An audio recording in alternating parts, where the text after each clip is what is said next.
Saudara-saudari terkasih, apakah saudara sudah memulai hari ini dengan penuh sukacita dan punya niat untuk berbuat baik meskipun kecil?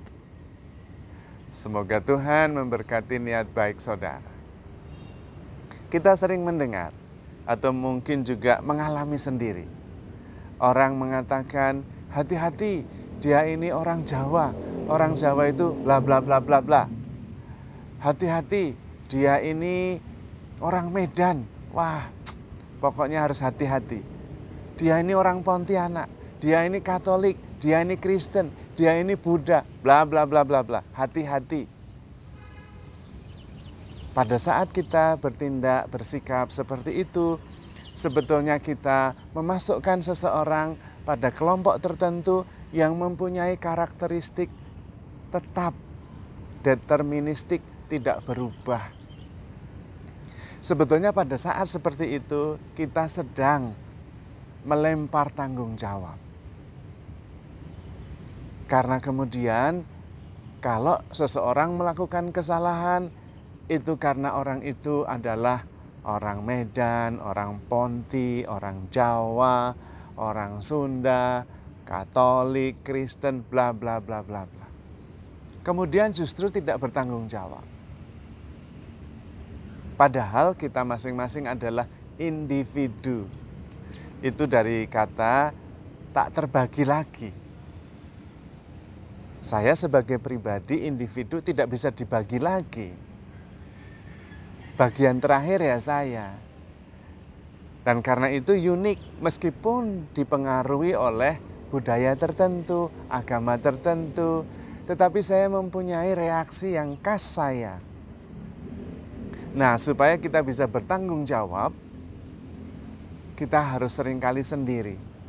Soalnya kalau kita kemudian mengatakan saya menjadi anggota kelompok tertentu, kalau saya melakukan kesalahan kemudian saya bisa menyalahkan. Memang orang Jawa itu begitu, tapi kemudian tidak bertanggung jawab, melemparkannya kepada kejawaan. Laki-laki itu memang begitu, manusia itu memang begitu, akhirnya tidak bertanggung jawab. Karena kemudian melemparkan kesalahan itu pada kelompok. Entah itu Jawa, entah itu Katolik, entah itu manusia. Sehingga kemudian bukan menjadi kesalahan saya. Lalu bagaimana caranya supaya kita bisa mengatasi kecenderungan kita untuk melempar kesalahan pada orang lain? Sering-seringlah sendirian. Ketika kita sendirian, berdoa dan sadar, maka kemudian saya bertanggung jawab terhadap diri saya sendiri. Kalau saya buat salah, ya saya tidak bisa melempar orang lain, wong saya sendirian. Ya saya yang salah. Kalau saya berbuat baik, ya saya yang berbuat baik, wong saya sendirian. Demikian halnya juga kalau kita sadar bahwa di dalam diri kita ini ada yang baik. Maka saya juga sadar ini memang saya. Dan harus diterima karena itu tidak ada orang lain, saya sendirian. Demikian juga kalau di dalam diri saya ini juga ada kesalahan. Juga harus diterima. Dan dengan sendirian, berdoa dan sadar, maka kemudian ada tanggung jawab untuk mengurangi yang kurang baik dan meningkatkan hal-hal yang sudah baik. Disitulah kemudian ada pertumbuhan. Kita tidak bisa kemudian melempar kesalahan kepada orang lain, lah sendirian. Maka sering berdoa sendiri, berdoa hening, meditasi, refleksi sendirian. Itu membuat kita bertumbuh, membuat kita bertanggung jawab. Tidak cepat-cepat kemudian menyalahkan orang lain atau pihak lain di luar kita. Wong kita sendirian, siapa yang mau disalahkan? Kalau salah ya salah sendiri, kalau baik ya baik sendiri. Karena itu kita kemudian sadar bahwa relasi dengan Tuhan itu sangat personal, sangat pribadi, sangat individu. Penting kita menumbuhkan rasa cinta, menumbuhkan kepercayaan, supaya kita bisa mengandalkan Tuhan. sebagai individu. Kita mempunyai relasi personal, relasi pribadi. Dan kemudian pengalaman akan Tuhan secara pribadi, kesadaran bahwa saya mempunyai kelebihan, kesadaran bahwa saya juga mempunyai kelemahan, membuat kita menjadi lebih berempati, bisa mengerti orang lain, tidak menyalahkan orang lain. Tetapi yang paling penting, kita bisa bertumbuh. Karena kemudian bertanggung jawab, karena sadar bahwa diri saya juga mempunyai kekurangan, meskipun mempunyai kelebihan juga. Dan di situ kemudian kita bisa memahami, mengerti orang lain, berempati terhadap suasana batin orang lain. Kita kemudian juga bisa menghargai orang lain dan tidak cepat menghakimi, tidak cepat juga melempar kesalahan di luar diri kita. Disitulah kunci pertumbuhan, tetapi sekaligus kunci kesadaran. Langkahnya sederhana, sering-sering sendirian. Just be, tidak melakukan apa-apa tetapi berefleksi. Sadar akan diri sendiri, sadar akan diri yang tak terbagi lagi, individu, yang peranannya sangat penting. Ketika kita bertumbuh, maka kemudian kita menyumbangkan yang terbaik kepada dunia. Karena tidak ada pribadi lain yang seperti kita.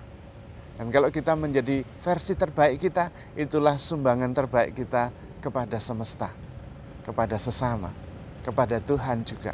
Dan itu yang Tuhan kehendaki atas kita. Maka harus sering-sering sendiri.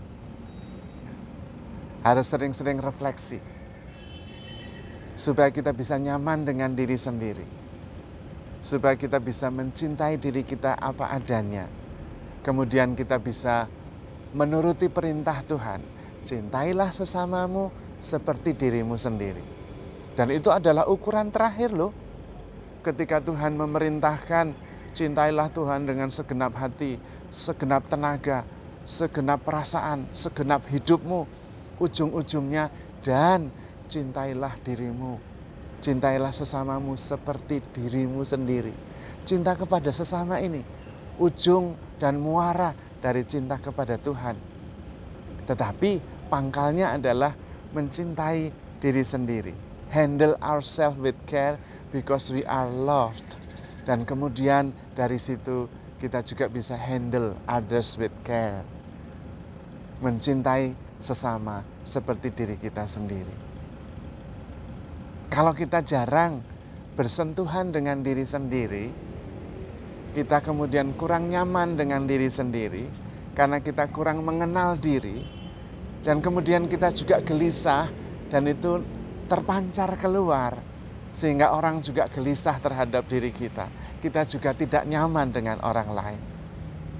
Energi negatif yang terpancar.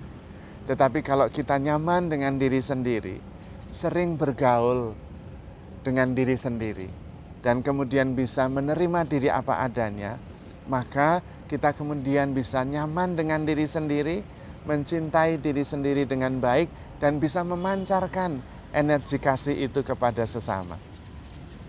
Tak kenal maka tak sayang.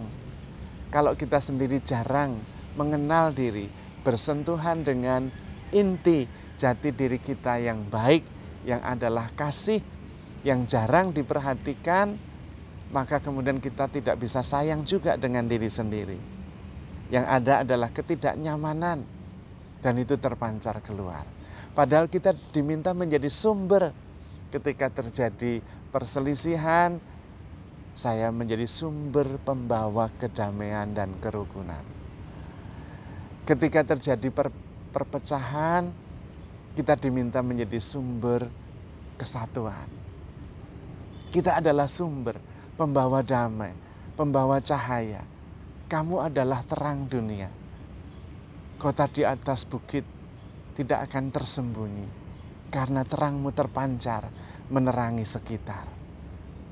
Jadi saudara-saudari terkasih, rahasia untuk lebih sering sendiri, mengenal diri, berefleksi itu sangat penting. Supaya kemudian dari diri kita terpancar cahaya positif yang menerangi sekitar, membawa energi positif, energi kasih yang membawa harapan. Terutama ketika kita sendirian, kita sadar bahwa kita begitu dicintai oleh Tuhan. Tuhan sudah memberikan segala-galanya supaya kita merasakan kasih-Nya yang tak terbatas. Dan dari situ kemudian mempunyai kekuatan untuk melakukan yang terbaik, memancarkan kebaikan kepada dunia di sekitar kita. Maka handle yourself with care because you are loved. Tuhan memberkati.